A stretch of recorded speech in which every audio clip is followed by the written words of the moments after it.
Ons ken almal die verhaal. Op pad na Damaskus het Paulus die lewende, opgestane Jesus ontmoet. Dit was 'n ingrypende, lewensveranderende gebeurtenis. Ja, die Paulus wat teruggekom het van Damaskus, was 'n totaal ander persoon as die Paulus wat gegaan het na Damaskus.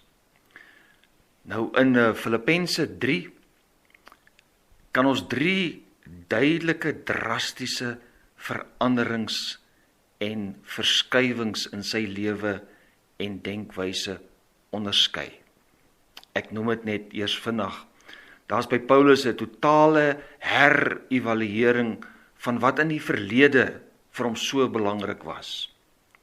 Daar's by Paulus 'n nuwe passie vir die hede en natuurlik 'n heerlike nuwe hoop vir die toekoms. Kom ons kyk eers na die herevaluering by Paulus van dit wat in die verlede vir hom so belangrik was.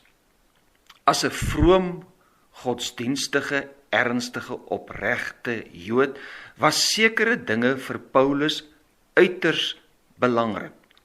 Dis die dinge wat hy gelys het in vers 5 en 6. Het gaan oor die feit dat hy besny was en dat hy die regte afkoms gehad het, die regte pedigree, soos ons nou maar sê, en dat hy baie ernstig met sy godsdiens was. En al hierdie dinge op sigself was natuurlik baie goeie dinge, spesifiek binne sy konteks en verstaan as 'n godsdienstige Jood binne die ou verbond. Dis die dinge waarop hy baie trots was. Dit was sy bates. Hy noem dit sy wins. Maar luister dan 'n bietjie. Wat sê hy? Maar alles wat vir my wins was, reken ek nou as verlies ter wille van Christus. Inderdaad reken ek alles as verlies ter wille van die uitnemendheid daarvan om Christus Jesus my Here te ken. Ter wille van hom het alles vir my 'n verlies geword en beskou ek dit as vullis sodat ek Christus as wins kan verkry. Die 83 vertaling vat dit so mooi saam as Paulus sê, want om Christus Jesus my Here te ken, oortref alles in waarde. Jy sien, Paulus gebruik hier die terme wins en verlies, dis 'n rekenkundige metafoor. En hy wil sê, toe hy Jesus ontmoet het dit 'n totale ommekeer by hom teweeg gebring. Dit wat eers vir hom wins was, wat eers vir hom belangrik was, beskou hy nou as verlies. Ja, dan gaan hy nou nog verder. Hy sê, dit wat wins was, sien hy nou as verlies, en sommer as heeltemal waardeloos. Dis sommer vullis. Nou, ons is nou al daaraan gewoond. Paulus gebruik nogal baie keer uiters sterk taal. Jy sal onthou aan die begin van hierdie hoofstuk, het hy die dwaalleraars wat mense weer wou terugvat na die ou verbond en die besnydenis, sommer prompt uit honde genoem. Wat sê Paulus hier? Hy sê, al die dinge van die ou verbond was belangrik en waardevol. Maar nou het Jesus mos gekom, en nou het ek Jesus ontmoet, God se finale plan en openbaring. En daarom is Jesus vir my, wat Paulus is, alles oortreffend, belangrik en kosbaar. Jy weet, dit laat my sommer dink aan die gelykenis wat Jesus self vertel het van die man wat parels gekoop het, die handelaar wat parels gekoop het, en toe ontdek hy 'n uiters onoortreffelike kosbare parel. En wat doen hy? Hy verkoop alles om daai een kosbare parel aan te skaf. En dis wat Paulus hier sê, Jesus is onvergelyklik kosbaar, my enigste werklike bate. Nou kon ons vra, hoekom is Jesus nou so kosbaar vir Paulus en natuurlik vir elkeen wat hom ken? Dit gaan oor die volkome geregtigheid, die volkome vryspraak, die volkome verlossing wat alleenlik in Jesus te vind is.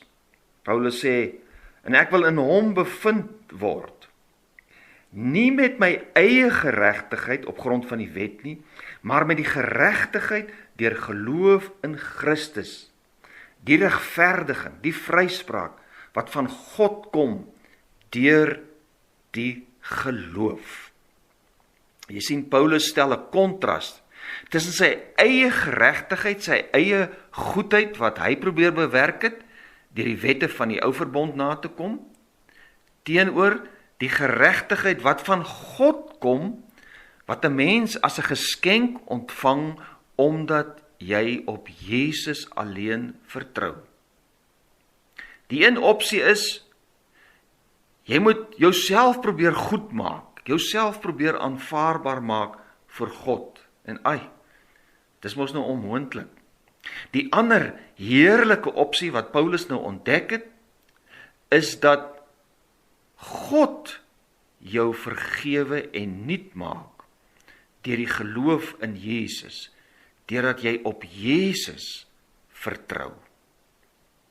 Ja, dit weer eens, dis 'n kontras tussen eie goedheid en prestasie teenoor 'n goddelike geskenk van genade, gebou op die prestasie van Jesus aan die kruis. Ek wil tog maar vir jou vra, dink mooi, waarop of op wie maak jy staat vir jou persoonlike redding?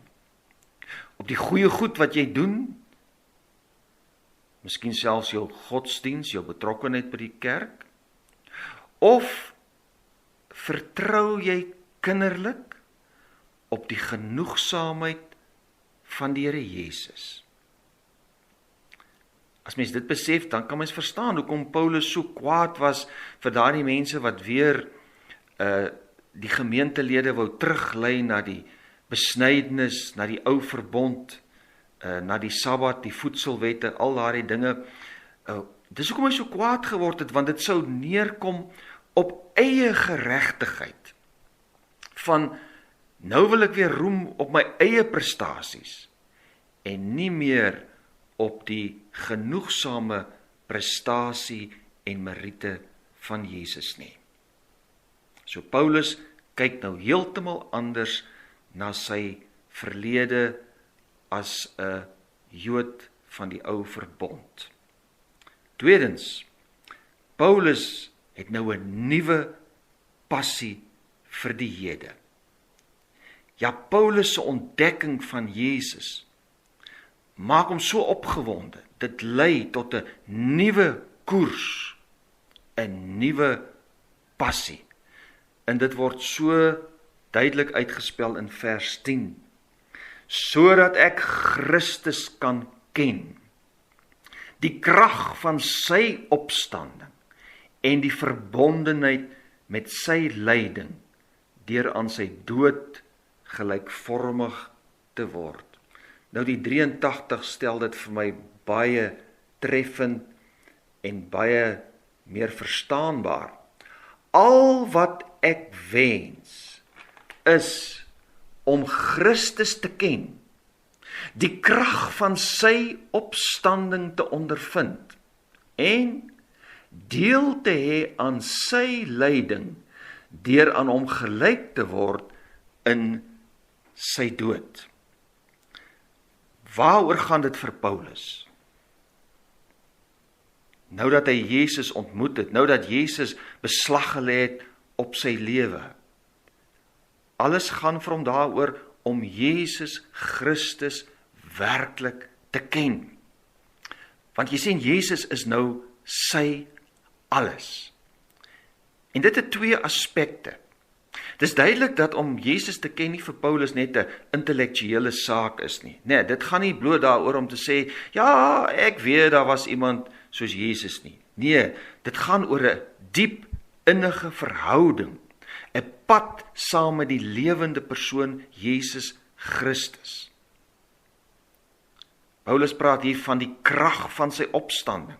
Nou om die krag van Jesus se opstanding te ondervind is om prakties te beleef dat die Heilige Gees, wat mos nou die Gees van Jesus is, in jou werk en jou nuut maak en jou oorwinning gee oor sonde. In Romeine 8 praat Paulus daarvan dat ons die sondige natuur, die dade van die sondige natuur moet uitroei deur die Heilige Gees.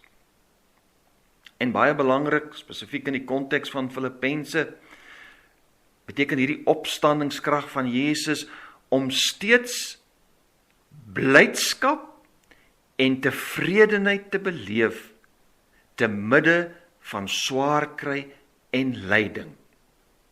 En onthou, vir Paulus was dit nie teorie nie, hy het dit prakties ervaar in die tronk, en daarom is hierdie brief van die Filippense, die brief wat hy aan die Filippense skryf, vol van die tema van blydskap.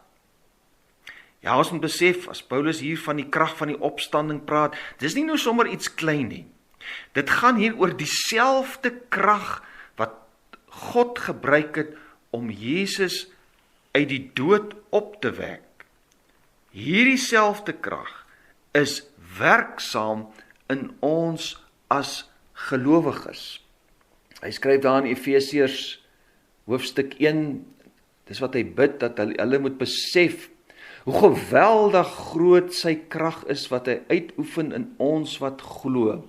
Dit is dieselfde kragtige werking van sy mag wat hy uitgeoefen het toe hy Christus uit die dood opgewek en hom in die hemel aan sy regterhand laat sit het. Dink 'n bietjie hieroor. En nou kan ons verstaan, dis Paulus se passie om net meer en meer te beleef van hierdie kragtige werk van die Heilige Gees in sy lewe. Maar dan kom daar ook 'n ander aspek by. En dis iets wat ek en jy dalk nie so graag altyd wil hoor nie. Paulus se passie is ook 'n deelname of 'n verbondenheid aan Jesus se lyding. Nou wat beteken dit prakties? Wel, dit gaan hier oor 'n totale vereenselwiging met Jesus. Om die lewe van Jesus te leef, soos hy dit hier op aarde geleef het, wat insluit selfverloning, nederigheid, om te sterwe aan myself, met ander woorde, om myself nie meer voorop te stel nie, maar te kies teen my eie begeertes, wat selfsugtig is. Dis prakties om soos Jesus daagliks te kan bid, Vader, nie my wil nie, maar U wil. Ja, lyding, die lydingspad saam met Jesus beteken dat ek daagliks sal sterwe, sal afstand doen van my eie selfsugtige opinies en ideale en voorkeure, hierdie ding van ek wil dit altyd doen soos dit vir my pas. Geliefdes, hierdie is 'n baie diep saak. Paulus leer vir ons op 'n ander plek dat Jesus se lyding gaan nog voort in hierdie wêreld. Maar in ons wat mos nou aan hom behoort, wat deel is van sy liggaam.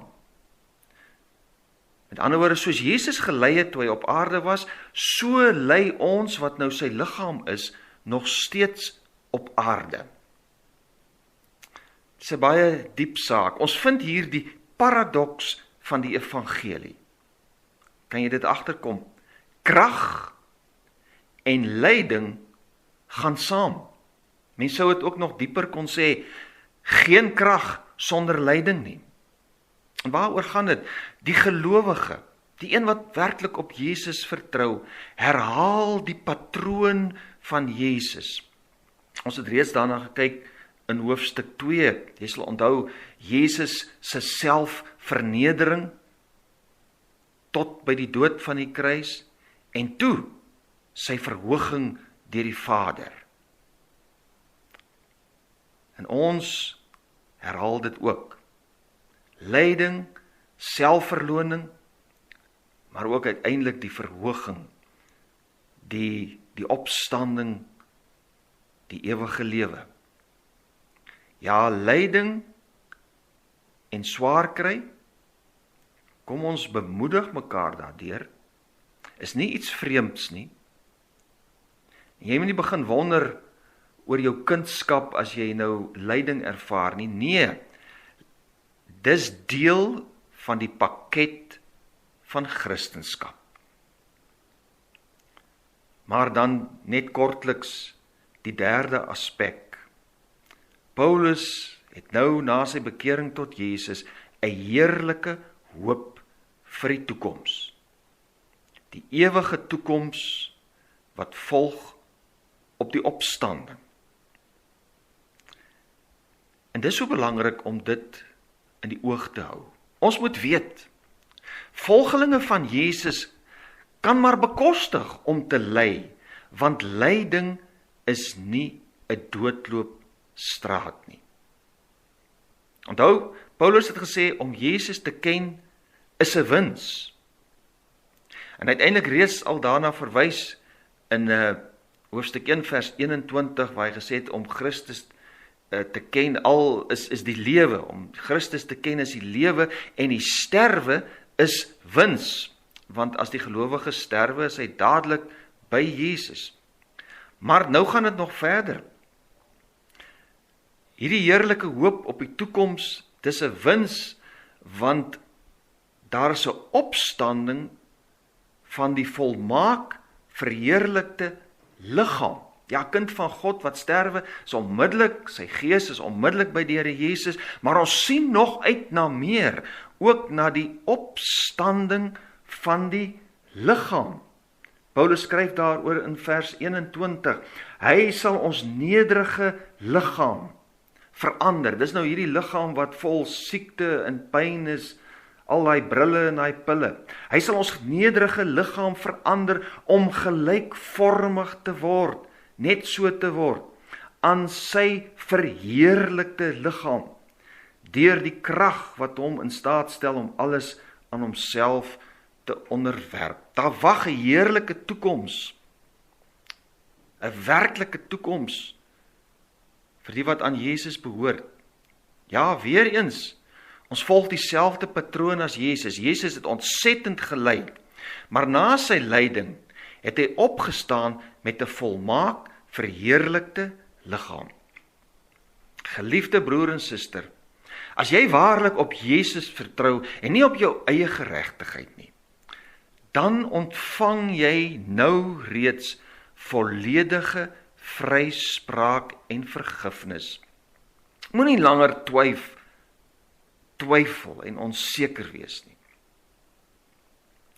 En hierdie ontmoeting met Jesus, hierdie vryspraak, lei nou reeds tot 'n nuwe lewe.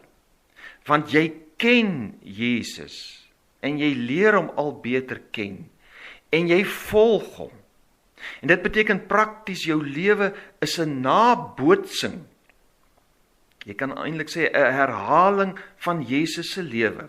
Ja, soos hy beleef jy die krag van die Heilige Gees. Maar ook soos hy sal jy smart en verdrukking en onreg ly. Maar die heerlike fokus is, soos hy, sal jy ook deur die opstanding van jou liggaam die volle heerlikheid deelagtig word. O, Jesus, wat 'n groot skat is hy. Het jy al hierdie groot skat ontdek? En kan jy daarom nou al sê, al wat ek wens, is om Jesus te ken. Mag dit so wees. Amen.